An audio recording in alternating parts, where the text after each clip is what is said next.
Hello, and thank you for joining us on ABC24 This Week. I am your host, Pepper Baker. You are here for the real stories behind the big stories, and I hope you'll continue to join us every Sunday at either 9 a.m. or 10:35 p.m. or on our 24+ streaming app. All right, let's get right to the guests. We have ABC24 political analyst Otis Sanford. We have Deidre Malone of the Carter Malone Group, and we have Daily Memphian reporter Sam Hartman. Thank you guys for being here always. Thank you.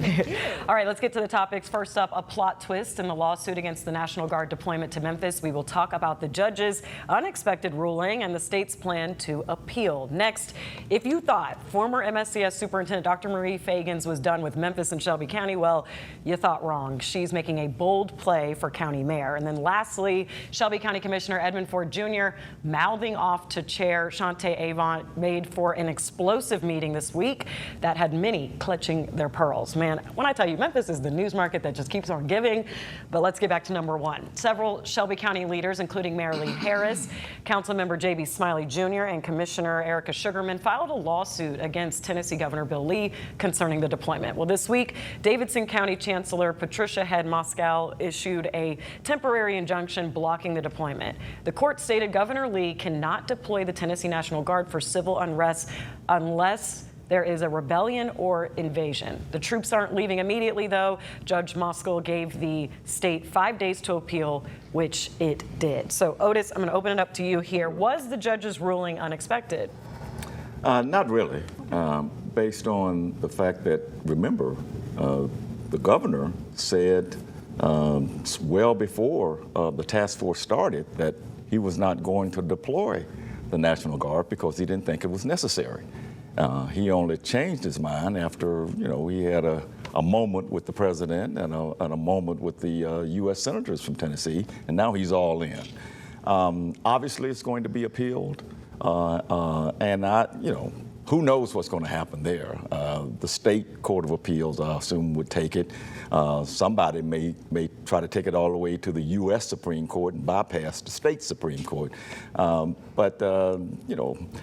I think that the chancellor was saying what the Constitution says, which is that unless there is that grave emergency or there's unrest or we have a disaster going on in the city, you can't deploy for law enforcement. So we'll see what happens. Right. And Sam, in your reporting, what do you think just about give us the strengths on Governor Lee's argument for the appeal? Yeah, that's a great question. First, the state, as of I think right now, has not yet appealed. They've said they're going to appeal, but that's different, right. And they haven't yet appealed. I think it's going to be a question. I mean, really, we're talking about one clause that in the state law that Patricia Head Moscow focused on, Chancellor Moscow focused on, which is 58-106, and essentially, does the Tennessee Court of Appeals have a different interpretation of that? Moscow was pretty clear that there are limited circumstances where Lee can send in the National Guard. If there's a disaster, civil unrest, rebellion, she did not weigh in of whether the National Guard is the Army and the militia. She punted that issue, and so that's kind of moot here. But what does the Tennessee Court of Appeals think there's another avenue here? What's really telling is that in her order, which is really a statement of facts largely, there is no order from Bill Lee authorizing the National Guard. He never actually did this in writing. There are authorizations from the Department of War, there are authorizations from the National Guard themselves, but nothing from Lee, who's the Commander-in-Chief of the National Guard. That is an important point there. So one of our friends to the show, Republican Party, Shelby County Republican Party Vice Chair Luke Simbel, made a comment about how this is a Democratic judge who made the ruling. So Deidre, I want to toss it to you now. We know that Chancery Court judges aren't partisan or they don't declare themselves publicly, but is this a political matter here? It is not a political matter at all. What a political matter is that Governor Lee did exactly what President Trump wanted him to do. Mayor Young did not request it. There's not been any civil unrest, no insurrection at all, and so it definitely is not needed. So this is not it's a political matter because the Republicans requested it. So yeah, it is a political matter. But the judge's ruling shouldn't have. It is not. The judge's ruling is not political. Okay. And Otis, just speaking a little bit more to that, do you think that this is going to continue to just kind of bring that tension between Republicans and Democrats on whether the Guard should be here or not? Well, absolutely. I mean, it's not going to lessen that. The people who support this are attacking Lee Harris and J.B. Smiley at every opportunity, and they're attacking the judge. I was determined not to use Brent Taylor's name in this show at all, but I just can't resist because he put out a statement basically calling the judge stupid because he said that the ruling was written in 2 languages, English and stupid. Now, that is just absolutely off the charts in terms of offensive and inappropriate. But what else can we expect from him? Yes, this will continue to be a political issue from the standpoint of the reaction to it.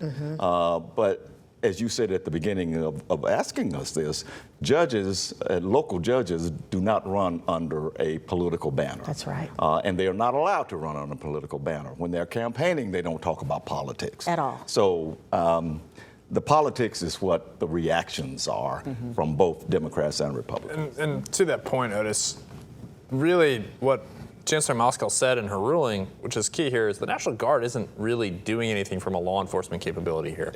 Right? Like they aren't making arrests. They're making foot patrols. That's a deterrent effect. Absolutely. That's what they're doing. Yeah.